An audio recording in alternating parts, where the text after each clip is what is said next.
သမီးတို့ရေဒီနေ့တော့အသားတို့ကြော်စားကြမယ်နော်လေကူရိုးရှင်းတဲ့အရသာရှိတဲ့အသားတို့ကြော်လေးဒီမှာအသားတို့ရေစိမ်းထားတာလည်းရေစိမ်းထားပွားပြီးဆိုဒီလိုမျိုးရေလေးကိုညှစ်ပြီးတော့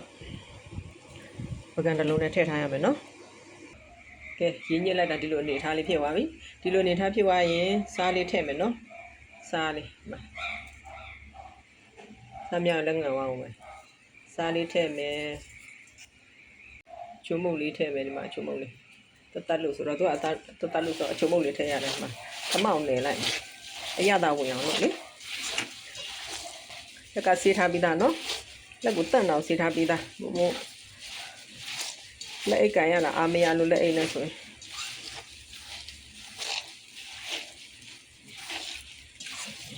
အဲ့လိုမျိုးစားတဲ့အချုံမုတ်အရသာလေးအသားတို့ထဲဝင်အောင်နေရမှာ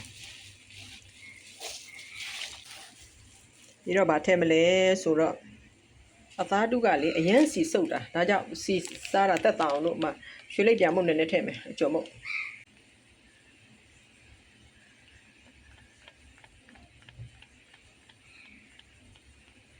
အဲ့လိုရွှေလိပ်ပြာကျော်မုတ်လေးနည်းနည်းဖြူးမယ်ပြီးရင်ကြက်ဥလေးတစ်လုံးခောက်ထည့်မယ်ကြက်ဥတစ်လုံးထည့်မယ်နော်ဒီမှာကြက်ဥနဲ့အကောင်လုံးတမောက်မှုနေလိုက်မယ်ကြက်ဥနဲ့အသားတူးနဲ့အဲ့ဒီမှာခုနကတော့ဆိုလိပ်ပြအကျော်မုတ်လေးနဲ့တမောက်နေတယ်အားဆိုစီတိတ်မစုပ်တော့ဘူးသူကစီအရင်စုပ်တယ်အသားတူးက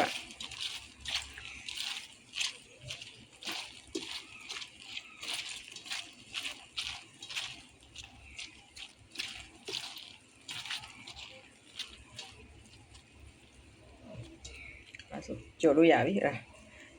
ကြော်ဖို့အစင်းလေးဖြစ်ပါပြီ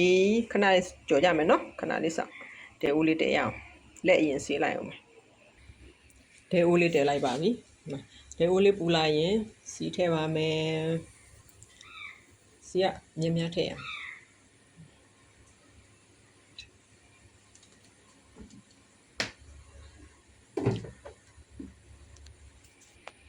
မမေရဲ့စီကနန်းစီဆိုတော့အမြုပ်ကထအောင်ပါမယ်စီထည့်မယ်စီပူလာမှအသားတို့လေးတွေကိုထည့်မယ်နော်ကဲစီကြက်ပြီစီကြက်ရင်အသားတို့လေးတွေထည့်မယ်နော်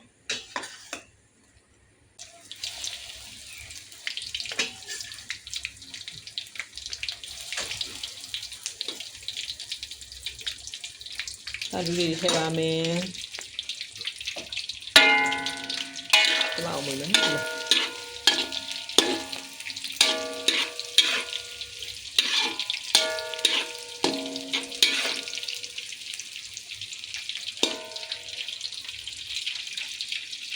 နန်းစီကြတော့အမြုပ်ထားခဏလေးထားလိုက်မယ်နော်ခဏလေးထားလိုက်မယ်နော်အသားတို့ကြောခဏမွေပေးရနော်မဟုတ်လို့ရှိရင်တစ်ဖက်ပဲကျွတ်မှာဆိုလို့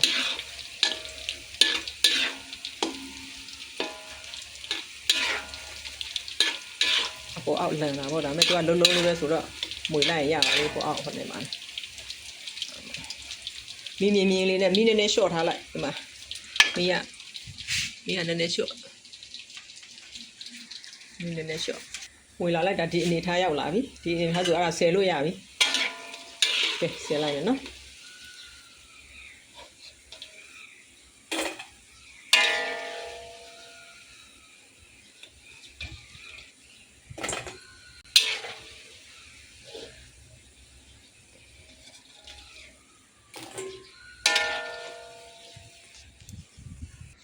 ကဲဆယ်လို့ကုန်တော့ကြံတာလေးဆက်ထည့်မယ်နော်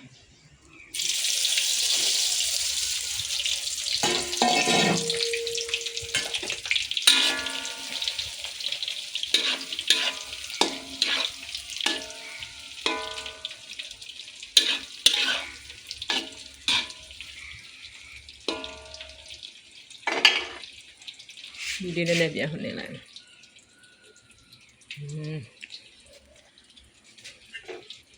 ဆက်တဲ့ကလည်းမလို့ခဏလေးထားလိုက်အောင်မယ်ပြီးမှဆက်တိုက်မွေမယ်ခဏလေးထားလိုက်အောင်မယ်ခုနကတော့ကြော်ထားတဲ့ဟာလေးကအရင်မှကျွတ်တော့ညာမလို့ပူတာဒီမဲ့နည်းနည်းလေးဝါလာပါပြီ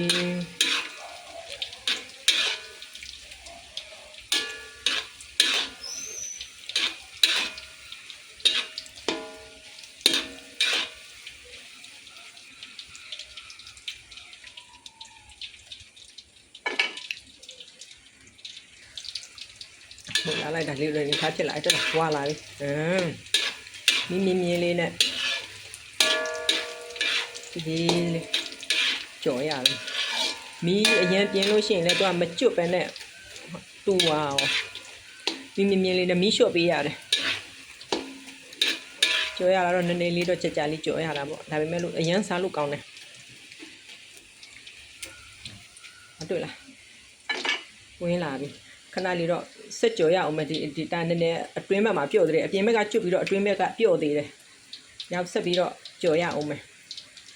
ခဏတော့မွေပေးရတယ်နော်မမွေဘဲနဲ့ထိုင်တစ်ဖက်တူးသွားမှာဆိုလို့ခဏမွေပေးရတယ်နည်းနည်းသူကကျွတ်လာလို့ရှိရင်နန်းစီရဲ့အမြုပ်ကတပြေးပြေးနဲ့အမြုပ်ကလေးတွေသေးလာတယ်အမြုပ်လဲလာတယ်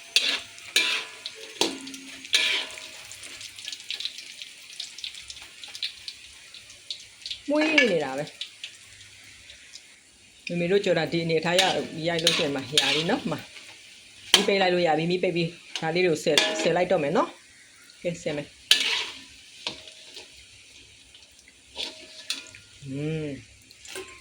ကျုပ်မွေးနေတာပဲအရသာရှိတဲ့အသားလူကြော်လေးရပါပြီဒီမှာအသားလူကြော်လေးကိုဒီမှာကိုယ့်ဘာသာကိုလှုပ်စားတဲ့အချင်းဒါနဲ့တို့လဲရတယ်သားတို့သမီးတို့ကြိုက်နှင်းသက်ရအောင်ငရုတ်စီတွေဆော့တစ်ခုနဲ့တို့စားလဲရတယ်နော်အားလုံးအရသာရှိတယ်အရင်စားလို့ကောင်းတယ်ဈေးနဲ့ပတ်စံလည်းနည်းနည်းပဲကုန်တယ်ဖိုက်လဲဝရတယ်ကိုယ့်ဘာသာကိုကြော်စားကြည့်နော်သားတို့သမီးတို့အဆင်ပြေကြပါစေနောက်နေ့ကျမှနောက်ထပ်စားစရာတစ်ခုမိုးချက်ပြမယ်နော်ဒါပဲနော်အားလုံးဘိုင်ဘိုင်အဆင်ပြေကြပါစေသားတို့သမီးတို့ရေ